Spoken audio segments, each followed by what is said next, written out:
नमस्कार दोस्तों, हम इस वक्त खड़े हैं कचहरी घाट में। गुवाहाटी के उज्जैन बाज़ार का कचहरी घाट है ये।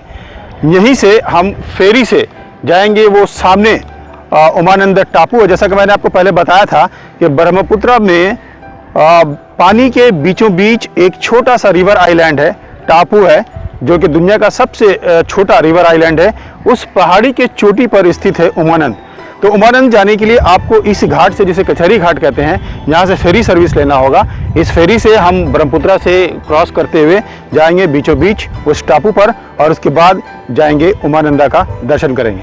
तो चलिए मेरे साथ उमानंदा का दर्शन करने के लिए। आपको याद दिला दें कि अगर आपने अभी तक हमारे चैनल देखो नॉर्थ ईस्ट को सब्सक्राइब नहीं किया है तो फौरन सब्सक्राइब कर लें और लाल बटन ज़रूर दबाइएगा ताकि हमारे हर आने वाले वीडियो की जानकारी आपको मिल जाए। तो फेरी सर्विस में जाने के लिए ये टिकट हमने खरीदा है 30-30 रुपए का। तो चलिए ये 60 रुपए के टिकट लेकर बैठते हैं फेरी पे।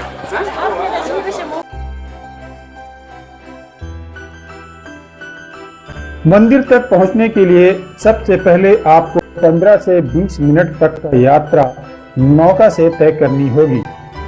ब्रह्मपुत्र के किनारे स्थित किसी भी घाट से नौकाएं आसानी से मिल जाती हैं। ब्रह्मपुत्र पार करके जैसे ही आप नौका से उतरेंगे, सामने एक प्रवेश द्वार मिलेगा। द्वार के दोनों ओर बैठे हैं नंदी। प्रवेश द्वार से चोटी तक पहुंचने के लिए सीढ़ियां बनी हुई हैं। उमा का अर्थ होता है माँ। माँ पार्वती को कहते हैं। नंद भगवान शिव का यानी भोलेनाथ का ही दूसरा नाम है, इसीलिए इस जगह का नाम पड़ा है उमानंद। और उमानंद के नाम से ही ये रिवर आइलैंड यानी नदी द्वीप या टापू कह लें, ये उसी नाम से, उमानंद के नाम से ही जाना जाता है। ये मुख्य द्वार है, सामने नंदी बैठे हुए हैं। अब यहाँ से सीढ़ियाँ चढ़ते हुए हम पहाड़ी के चोटी तक जाएंगे और दर्शन करेंगे उमानंद का यानी भगवान शिव का। तो चलिए मेरे साथ।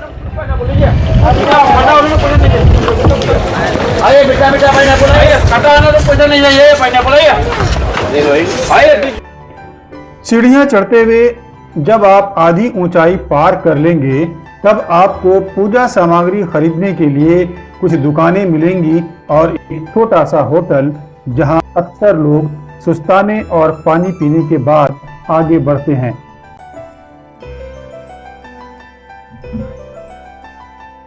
फिर कुछ सीढ़ियां चढ़ने के बाद आपको उजले रंग का उमानंदा मंदिर का प्रवेश द्वार मिल जाएगा, जहां प्रवेश कर आप मंदिर परिसर में दाखिल हो जाएंगे।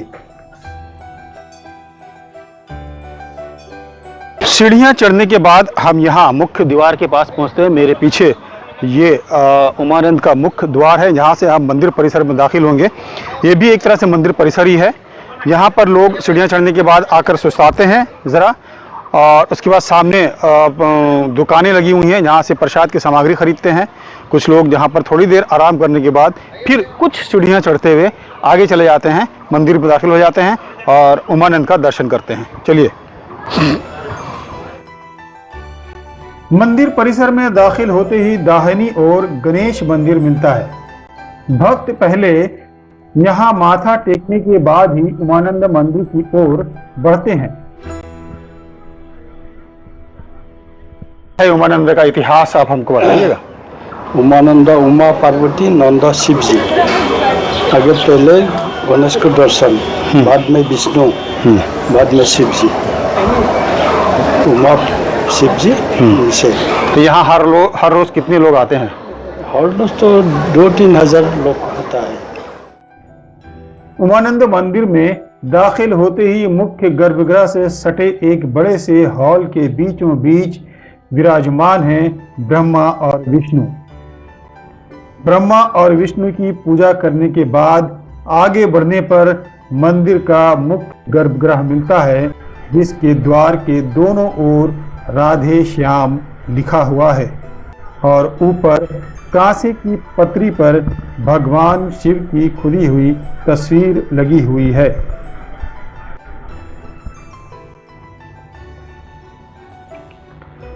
यहाँ से आप मुख्य गर्भगृह में प्रवेश करते हैं। गर्भगृह के अंदर अखंड दीप जल रहा है, जिसमें रोजाना 1 लीटर तेल जलता है। यह दीप उस दिन से जल रहा है जब से इस मंदिर का निर्माण हुआ था। इतिहास बताता है कि अहम राजा गदाधर सिंह ने इस मंदिर को वर्ष 1694 में बनवाया था। वर्ष 1897 के विनाशकारी भूकंप के दौरान मूल मंदिर क्षतिग्रस्त हो गया था। बाद में एक स्थानीय व्यापारी ने फिर से मंदिर का निर्माण करवाया था। मंदिर से जैसे ही बाहर निकलते हैं, मूल मंदिर से सटा एक और लाल रंग का मंदिर दिखाई देता है, जिसे महाकाल शिव मंदिर के नाम से जाना जाता है। इस महाकाल शिव मंदिर का निर्माण वर्ष 1820 में हुआ था। इस मंदिर के अंदर भी शिवलिंग स्थापित है।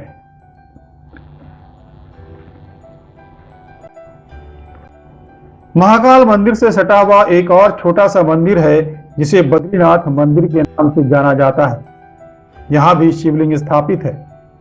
भक्तगण इन दोनों मंदिरों में बिना माथा टेके नहीं जाते।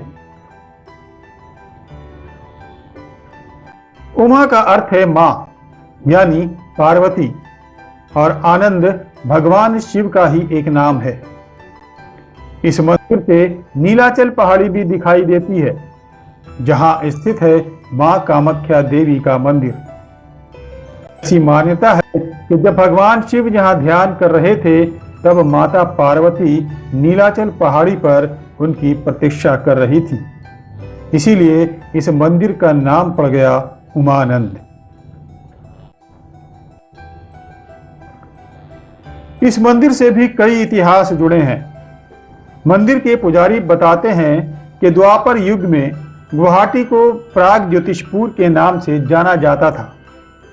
उस समय ब्रह्मपुत्र इस पहाड़ी के उत्तर की ओर से बहता था। दाहिनी ओर एक सौदागर रहता था, जिसके पास बहुत सारे जानवर थे। उन्हीं जानवरों में एक कामधेनु भैंस हमेशा दूध देने के लिए इस पहाड़ी पर चली आती थी। जब सौदागर ने उसका पीछा किया, तब देखा कि वहां एक बेल के पेड़ के नीचे दूध देती है। सौदागर ने उस स्थान की खुदाई की तो वहां शिवलिंग दिखाई दिया।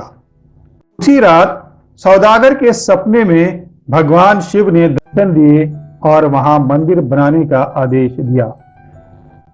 लेकिन उसी रात भारी भूकंप से ब्रह्मपुत्र का बहाव 2 भाग में बंट गया और वो पहाड़ी ब्रह्मपुत्र के बीचों बीच एक टापू की शक्ल में रह गया, जिसे आज विश्व का सबसे छोटा रिवर आइलैंड यानी नदी का टापू के नाम से जाना जाता है। जब नदी में पानी कम हुआ, तब सौदागर यहाँ आया और एक मंदिर का निर्माण करवाया। उसके बाद समय के साथ साथ मंदिर बनते रहे और टूटते रहे, लेकिन फिर भी वहां उमानंद मंदिर खड़ा रहा। यह तो इतिहास है शिवलिंग के प्रकट होने का और मंदिर निर्माण का, लेकिन एक इतिहास इस पहाड़ी से भी जुड़ा है, जिसका वर्णन शिव पुराण में भी मिलता है। ब्रह्मपुत्र नदी के बीचों बीच जिस पहाड़ी पर उमानंद मंदिर का निर्माण किया गया है, उस पहाड़ी को भस्मांचल के नाम से भी जाना जाता है। कालिका पुराण में इस बात का वर्णन किया गया है कि सृष्टि के आरंभ में जब भगवान शिव इस पहाड़ी पर ध्यान कर रहे थे, तभी कामदेव ने उनका ध्यान बाधित किया था। शिव को क्रोध आ गया और उन्होंने अपनी तीसरी आंख खोल दी, जिससे कामदेव जलकर भस्म हो गया और इसलिए इस पहाड़ी का नाम भस्मांचल पड़ा।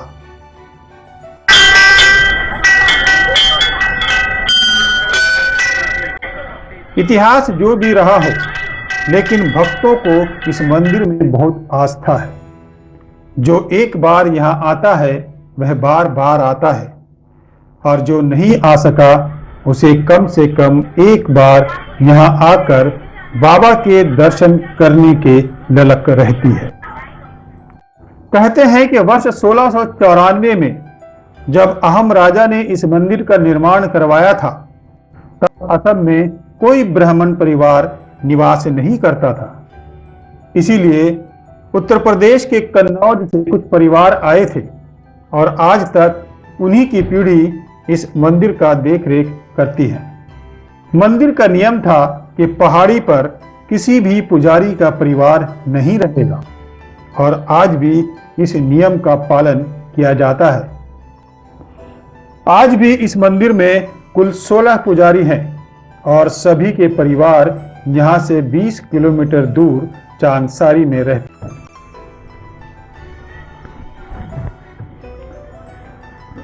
यूं तो साल भर यहाँ भक्तों का आना जाना लगा रहता है, लेकिन शिवरात्रि के अवसर पर पूरे पहाड़ पर तिल धरने को जगह नहीं होती। इस मंदिर की एक और विशेषता है, यहाँ साल भर शाकाहारी भोग लगाया जाता है, लेकिन शिवरात्रि के दिन मांसाहारी भोग लगता है। गुवाहाटी का यह उमानंद मंदिर असम के प्रसिद्ध तीर्थ स्थलों में से एक है। यहाँ शिवरात्रि बड़ी धूमधाम से मनाई जाती है, जिसमें भाग लेने के लिए देश के कोने कोने से लोग आते हैं। उसके अलावा साल भर यहाँ पर्यटकों का तांता लगा रहता है। यूं तो आज की युवा पीढ़ी धर्म से काफी दूर होती जा रही है, लेकिन उमानंद में आने से आपका यह ख्याल बदल जाएगा। अच्छे पति पत्नी की तमन्ना लिए युवा जोड़ियां भी यहाँ काफी संख्या में आते हैं। शिवरात्रि के दिन पार्वती की तरह पत्नी की और शिव की तरह पति पाने की तमन्ना लिए काफी युवक युवतियां शिव आराधना करते नजर आते हैं।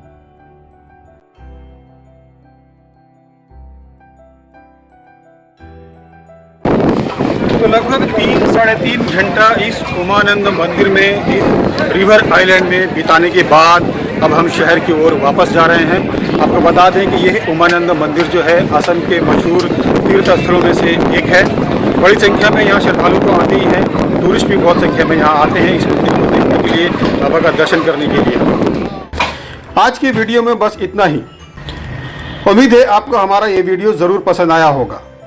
कमेंट बॉक्स में अपनी राय ज़रूर दीजिएगा और ज़्यादा से ज़्यादा लोगों तक इसे शेयर कीजिए, ताकि हर कोई अपने घर में बैठे नॉर्थ ईस्ट इंडिया की सैर कर सके।